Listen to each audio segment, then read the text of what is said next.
Halo teman-teman, selamat datang di video pembelajaran modul Rispol.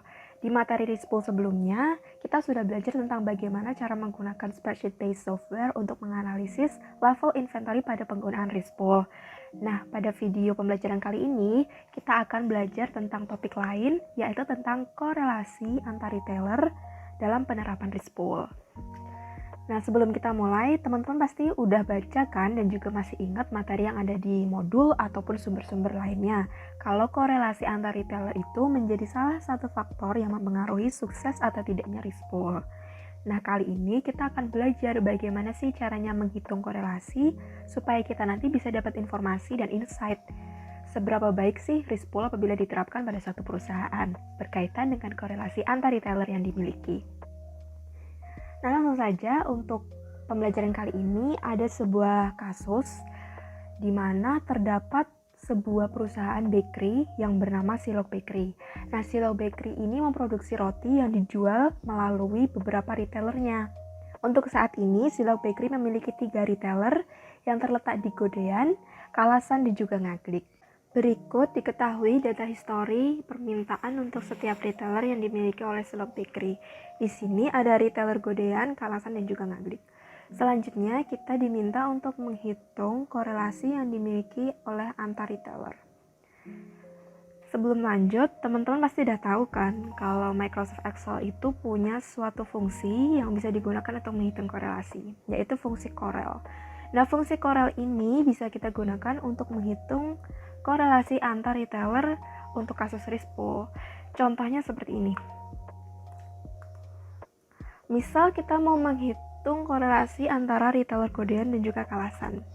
Kita cukup ketik fungsi Corel, kemudian kita select array 1 dan 2-nya, yaitu data permintaan untuk retailer Godean dan juga data permintaan untuk retailer Kalasan. Setelah itu kita klik enter dan diperolehlah nilai korelasi antara retailer Godean dan juga retailer Kalasan.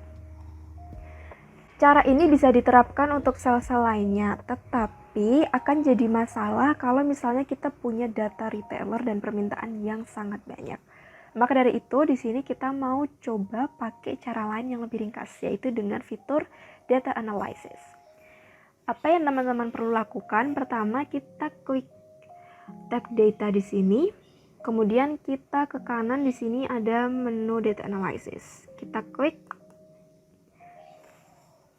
Kemudian di sini ada banyak tools-tools yang bisa kita gunakan untuk data analysis dan kita pilih tools correlation. Kemudian klik OK. Kemudian akan muncul jendela baru di sini.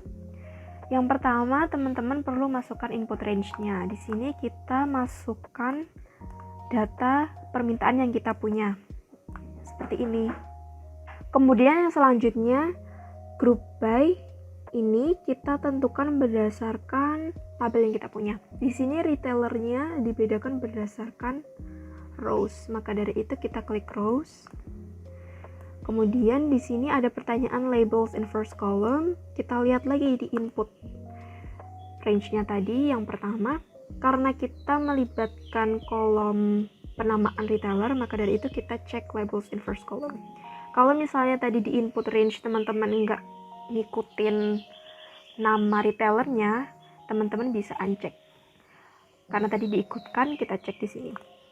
Kemudian yang selanjutnya ada output options, yaitu di mana teman-teman ingin meletakkan output untuk perhitungan korelasinya. Apakah mau di sheet yang sama, atau mau di sheet yang berbeda, atau mau di file Excel yang berbeda. Nah, di sini kita coba buat taruh outputnya di sheet yang sama. Kita pilih output range-nya di sini. Lalu kita pilih sembarang sel untuk meletakkan output tersebut. Contohnya di sini. Setelah semua parameternya terisi, kita klik OK. Dan di sini muncul hasil perhitungan untuk korelasinya. Di sini kita bisa lihat kalau retailer Godean dengan retailer Godean, Kalasan dengan Kalasan, kemudian Ngaglik dan Ngaglik punya korelasi 1. Karena data yang digunakan sama, permintaan mereka sama persis. Kemudian juga ada data korelasi untuk retailer-retailer yang lainnya. Range nilai korelasi itu dari -1 sampai 1. di mana nilai negatif menunjukkan korelasi negatif, kemudian nilai positif menunjukkan korelasi positif. Semakin mendekati nilai 1, entah itu negatif 1 atau positif 1, menandakan bahwa korelasi yang dimiliki semakin kuat. Tapi semakin mendekati nilai 0, hal tersebut menunjukkan bahwa korelasi yang dimiliki semakin lemah. Dari sini, teman-teman bisa lihat hasil korelasinya, dan teman-teman bisa juga interpretasikan serta mengambil rekomendasi untuk si Log-Bakery terkait penerapan RISC-pool yang sebaiknya digunakan. Sekian penjelasan untuk materi RISC-pool berkaitan dengan korelasi antar retailer. Semoga apa yang disampaikan bisa bermanfaat untuk teman-teman. Sampai jumpa lagi di praktikum modul RISC-pool. Semangat!